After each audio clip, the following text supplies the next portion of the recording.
Hi there, good morning. This is Dr. Bob with the Master Pattern Report for Tuesday, October 13th. Well, let's look at last week's results. We said silver was going to move on the 7th, um, and it fell within our 1 day parameter. Actually moved 4.5% on the 6th, and between the 6th and the 8th of October, it moved a total of about 7%. Um, so that falls within the 1 day before and 1 day after. Um, oil fell into Friday the 9th and has started an up move, which we also were calling for. And the S&P fell till the 8th, which we had as a move day. And the move, in fact, did occur. We had a nice move, and again, we're making a run at that 10,000 level. We thought that we might be able to have that by last Friday, but came close. I think we came within 80, 85 points, 86 points. And we hope that we're going to see it within the next couple of days or so, because we think things are going to start happening now. This week, well, we're looking ahead actually to this week, but in silver, we're looking for a move on the 16th on silver. So that's Friday, um, and the S&P is showing us some signals on the 20th, the 21st, and the 22nd. Silver, we're looking at another move on the 19th. So silver again, 16th and 19th. But that whole 19th, 20th, 21st, and 22nd, plus some other indicators from the master pattern, are telling me that there's something going on here. Remember, we had some time ago called for a big move in oil, and which oil seems like it's breaking out, but not to the extent which we made a call. Um, uh, but we want to see. We want to see what's happening here. There are things. So just watch out for a breakout in oil. And there is one indicator that I hope to get to you by next Monday that I don't particularly like concerning the metals, and it looks like it may be a downturn. I'm not making any calls, but just a warning. Um, okay, so what's happening in the world of politics and economics? Well, it looks like the insurance companies and the White House and certain congressional leaders all together in bed, without any doubt. Uh, the I think this whole thing about the single payer uh, situation is a ruse. I think what the real culprit here is their insistence for mandatory coverage for the 40 or 45 million people who are, to this point in time, uncovered.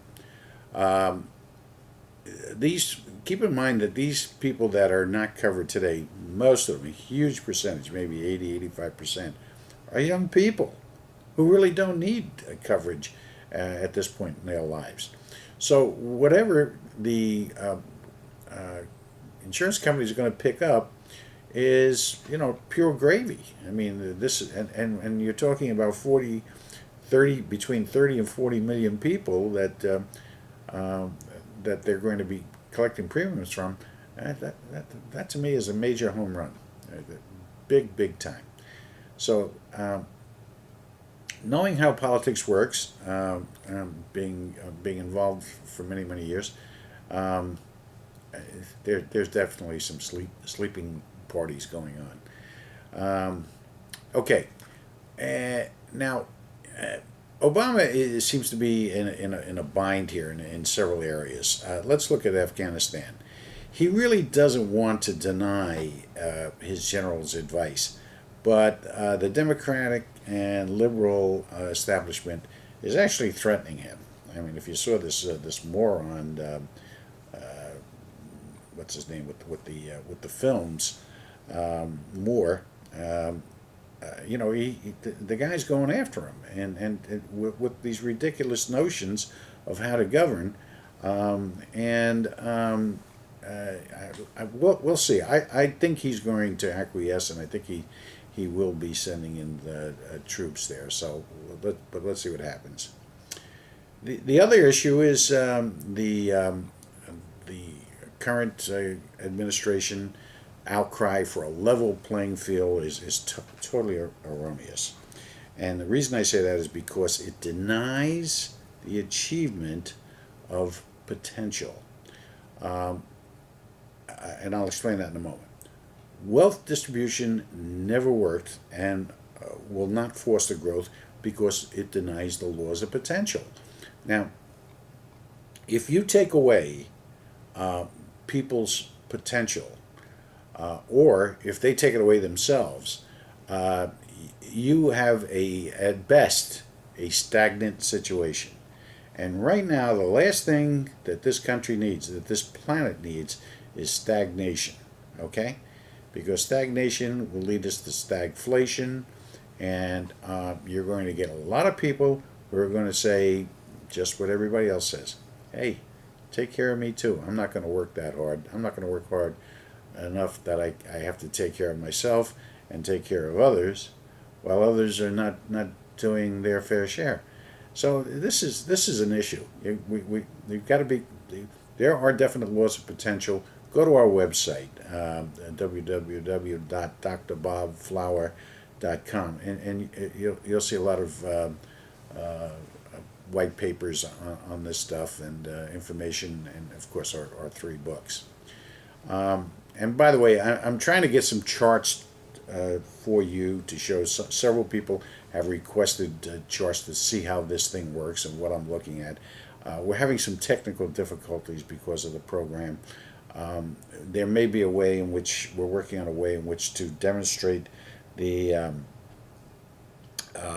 charts to you on our websites, and I'll let you know when that occurs. And I hope to be able to do that fairly soon.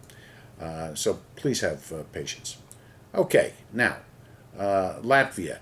Latvia is on the verge of collapse, and it's taking with it Eastern Bloc banks and the IMF, who I think they've lent them something like $7 billion so far, and they're not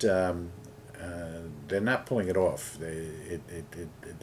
Things are getting only worse over there, and they're coming up for some political some elections. It doesn't look good over there. This could be a further blow to banking, international banking. So keep your eye on Latvia. And by the way, there's a devaluation, strong devaluation, and guess what? Stock brokerage firms are in the midst of it. Gee whiz, I wonder what to. Well, we'll find out. You check it out. And of course, the economists and the White House are saying that the worst of the recession is over. 80% of some economic groups say, "Oh, really?" And don't believe it. Our prices are plunging in retail markets. The wholesale market is starting to slow up as well, and of course that leads to the international markets taking abuse here. So keep your eyes open. We've got some stuff coming up here within the next week or so that we're very, very concerned about. All right, keep your powder dry. Buy some tuna fish cans. Store them in the closet. You never know. Have a good week.